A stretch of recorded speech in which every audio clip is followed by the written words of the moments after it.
नमस्कार,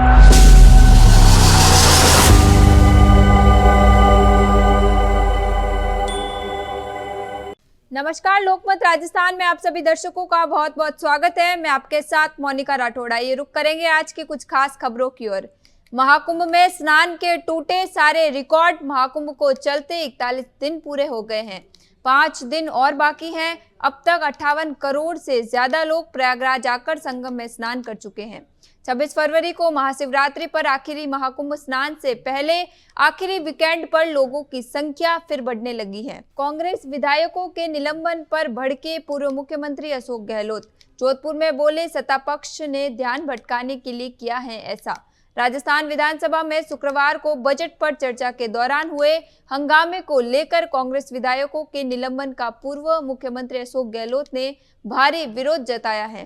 शनिवार को जोधपुर एयरपोर्ट पर प्रेस कॉन्फ्रेंस के दौरान अशोक गहलोत ने ये कहा है कि अभिव्यक्ति व्यक्त करने वालों को चुप कराने की ये भाजपा की नई परंपरा है। आपकी दादी बयान पर हंगामा लगातार जारी है। प्रभारी राधा मोहन दास बोले, पता करूंगा पारसी में दादी को क्या कहते हैं।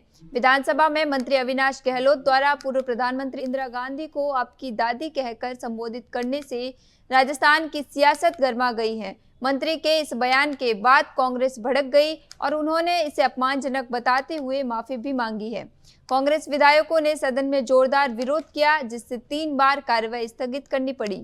वहीं सदन में गतिरोध बढ़ने पर स्पीकर ने कांग्रेस के 6 विधायकों को सस्पेंड भी कर दिया। रायबरेली में राहुल गांधी का वार, बोले मोदी को काम नहीं आता और योगी सरकार भी fail.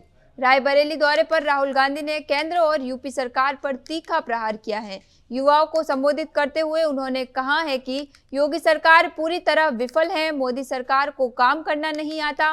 BJP school college bank का कर रही निजीकरण, डिग्री की कोई कीमत नहीं, युवाओं को रोजगार नहीं मिल रहा। कांग्रेस की सरकार लाने की अपील की है। महंगाई और बेरोजगारी पर सरकार को घेरा।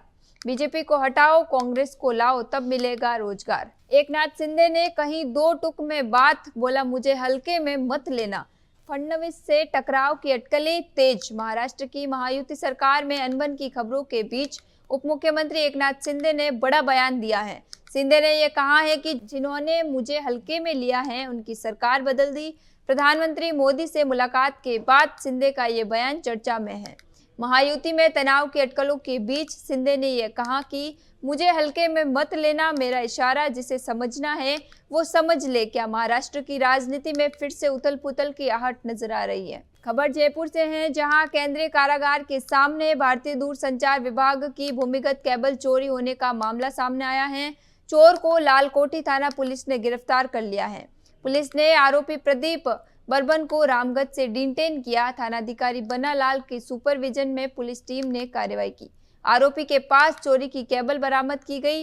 बीएसएनएल के कर्मचारी ने गुरुवार को दर्ज करवाया था प्रकरण। बिहार का एक अजब गांव, एक गली में शराबबंदी तो दूसरी में पीना जुर्म नहीं। रास्ता लांघते ही कानून चेंज। बिहार के बक्सर के जवही गांव की अनोखी कहानी सामने आई है। यह गांव 2 राज्यों बिहार और उत्तर प्रदेश में बटा हुआ है। इस वजह यहाँ चलते चलते कानून बदल जाते हैं। बिहार में शराबबंदी है, जबकि यूपी में शराब की दुकानें हैं। इसका असर गांव के सामाजिक जीवन पर भी पड़ता है। आप जानकर हैरान हो जाएंगे कि एक गली में शराब पीना जुर्म है तो दूसरी गली में कोई रोक नहीं। महाकुंभ में 5 दिन शेष। त्रिवेणी संगम से सभी को संदेश, एकता से ही अखंड रहेगा देश। कुंभ पर्व के समय वातावरण में शुभ तरंगे सर्वत्र विद्यमान रहती हैं। इससे मनुष्य के मन में शुद्धि रहती है। तीर्थों में भाव की स्थिरता और मन की पवित्रता पर अधिक बल दिया गया है, और यह जिसके पास नहीं है वह तीर्थ में निवास करते हुए भी पुण्य की प्राप्ति का अधिकारी नहीं माना गया है। सप्त पुरिया, सप्त पर्वतों, सप्त नदियों आदि की कल्पना संपूर्ण देश की मौलिकता, एकता और अखंडता को अक्षुण्ण रखने में सहायक सिद्ध हुई है।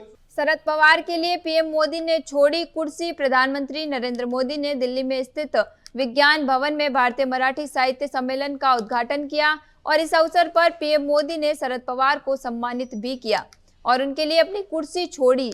अमेरिकी कास्ट पटेल ने भारतीय संस्कृति को समर्थन दिया। इसके अलावा रिजर्व बैंक ऑफ इंडिया ने ब्याज दरों में कटौती की संभावना जताते हुए अर्थव्यवस्था को गति मिलने की उम्मीद जताई। 4 साल पहले लापता हुआ था सिवान का लड़का प्रयागराज में भीख मांगते दिखाई दिया। बिहार के सिवान गांव का रहने वाला एक लड़का करीब 4.5 साल पहले लापता हो गया था, जो जिले के हुसैनगंज थाना क्षेत्र के उत्तर मोहल्ला कुमार टोली का रहने वाला था। प्रयागराज महाकुंभ स्नान करने गए उसके दोस्तों की नजर उस पर गई तो वो लोग उसे पहचान गए। उसके बाद पुलिस और दोस्तों की मदद से युवक अपने परिवार से मिल सका। फिलहाल के लिए इतना ही।